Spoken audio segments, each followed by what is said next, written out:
Greetings, people, and those of you who identify as a people. Did you get entered in the mega giveaway that we announced earlier this week with my Freedom Ordnance FX9 review?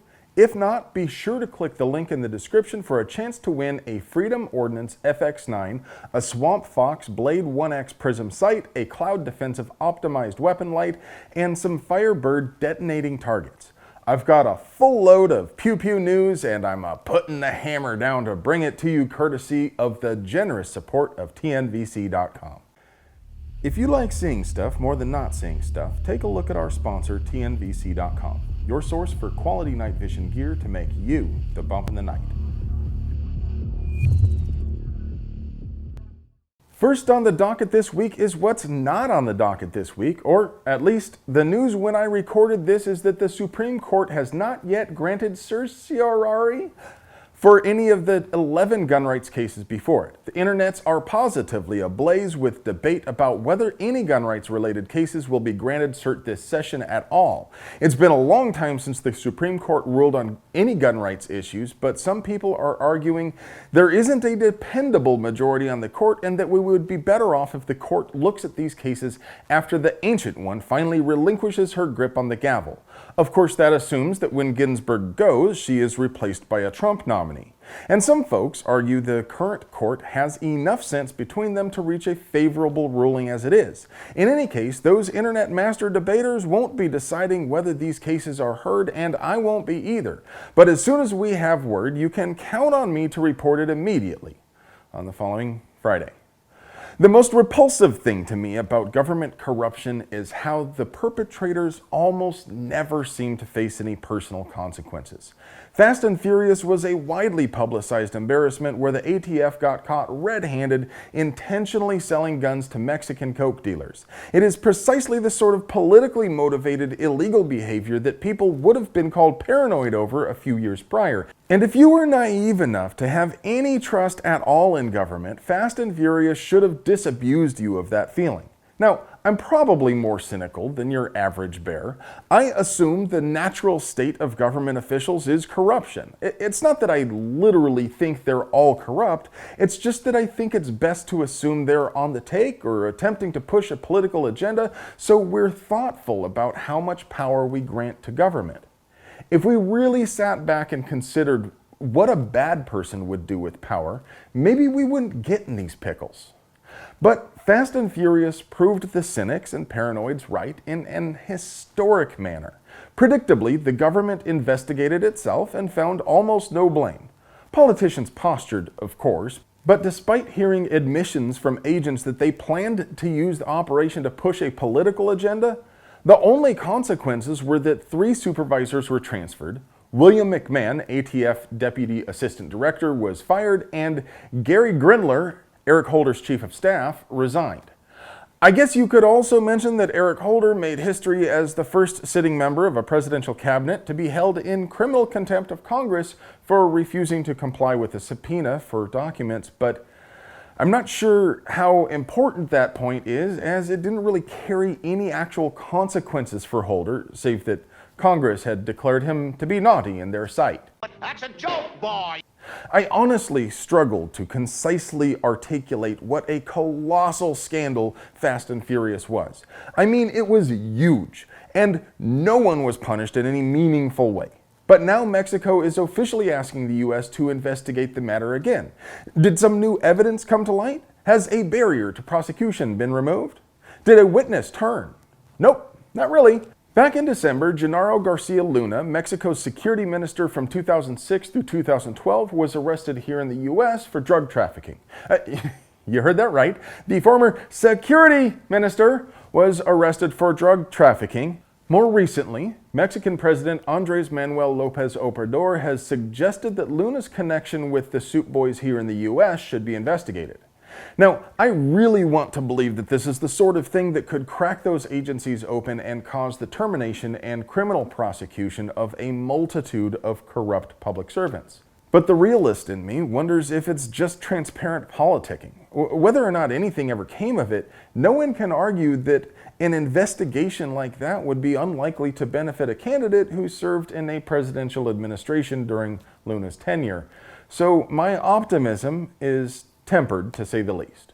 What do you think? Will there be another investigation? Will a new investigation actually result in convictions? Hey, you know how oligarch Michael Bloomberg exploited his vast personal wealth to impose his will on the people of Virginia? Well, he's planning to do exactly that same thing to Texas and Arizona. I got my email from moms near you who want action. They said I should wear orange, paint rocks orange, and whine about gun control on the socials on Friday, June 5th.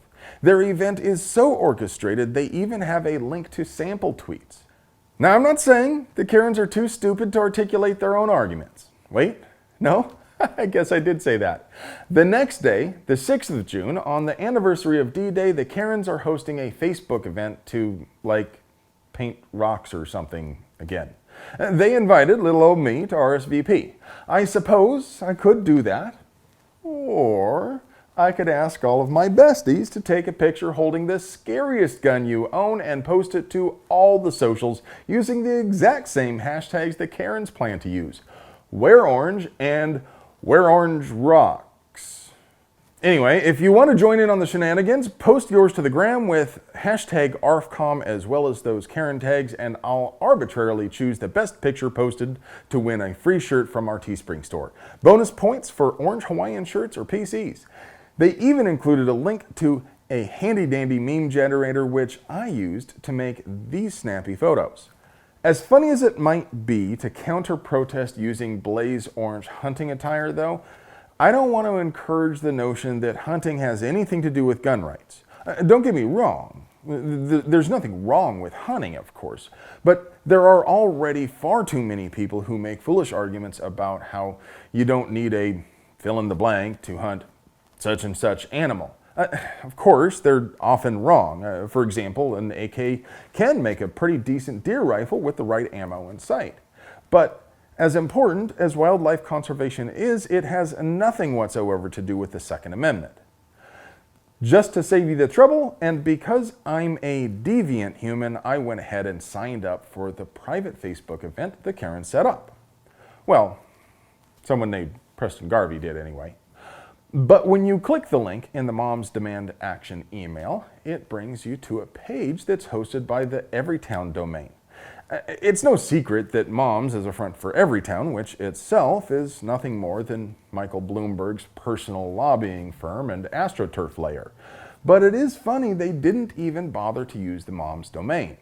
We should expect to see a flood of Bloomberg-sponsored AstroTurf like this in Arizona and in Texas in the coming months. They'll also probably lobby for a whole mess of bills just like they did in Virginia, hoping to see what sticks. So stay vigilant and keep in close contact with your respective public servants. While we're on the topic of Karens, though, check out this unhinged mega Karen whimpering to a dude about his open carry in Walmart, probably.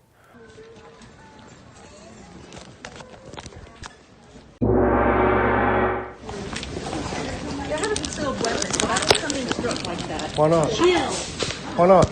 You should. I'm sorry, I can pull it out and blow everybody away. Well, that would be. But I'm considerate. Calm Why? down. And you look like a freaking criminal with all those homemade tattoos carrying the lock. Really? Calm down. Man, you need your medication adjusted, I think. I'm sorry, she, like some crazy gay guy she's pissed off now. It's all good. She was mad about my gun. Aw, and I'm happy about it. Right? You know what I mean? High five, dude. Thank you. Just so long as you pull that shit out when we need it. Oh, you know it. Yeah. You know it. I'm way okay with it. Like, I feel like following you around just like The governor of Oklahoma, Kevin Stitt, signed legislation last week that prohibits counties and municipalities in Oklahoma from passing red flag laws. One of the bill's sponsors, Representative Jay Stiegel, said that red flag laws violate the Second Amendment and the right to due process. I find it impossible for any red flag law to respect due process or the presumption of innocence until proven guilty. I know I don't have to tell you folks how awful red flag laws are. Red flag laws violate the right of the accused to face his accuser, the right to due process, the right to trial. They deprive a person of their rights unduly under color of law. They violate the right to be free from unreasonable search and seizure, and they obviously violate a person's individual right to bear arms. There are a slew of other issues, though, that make red flag laws problematic as well. While these laws don't directly violate a person's right to free speech, I can't imagine how they wouldn't have a chilling effect on public discourse. If a coworker or family member can cause armed agents of the state to go to your house unannounced and take your property by force, you might be careful not to express any unpopular opinions. As bad as red flag laws are, I'm not certain that a law to stop another law is all that useful, though. I mean, I get it. This law would keep cities from passing their own red flag laws. So I'm certainly not opposed to opposing that. I guess it's just that banning stuff that doesn't even exist yet leaves a bad taste in my mouth. Nevertheless, I'm happy that Okies won't have to worry about red flag laws, so let's mark this one in the W column. Well, that's all for today, friends. If you feel like I earned it, please consider liking, subscribing, and commenting to get Al Gore's gears a-churnin'. As I'm sure you are painfully aware if you have ever seen a video on the tube of views, that subscribe button means frack all. We'll have another news video every Friday morning, but we're going to try to work in a lot more product reviews and other gun-related content on other days and times. So if you want to be sure you never miss a video, you'll have to click the little bell thingy. If you like seeing stuff more than not seeing stuff, please support us by supporting our sponsor, TNVC, your source for all the tools you need to make you the bump in the night. I love you. The governor of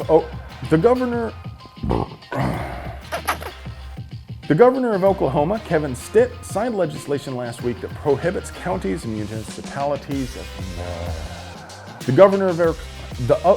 governor of Oklahoma, Kevin Stitt, signed legislation last week that prohibits counties and municipalities in Oklahoma from passing red flag laws.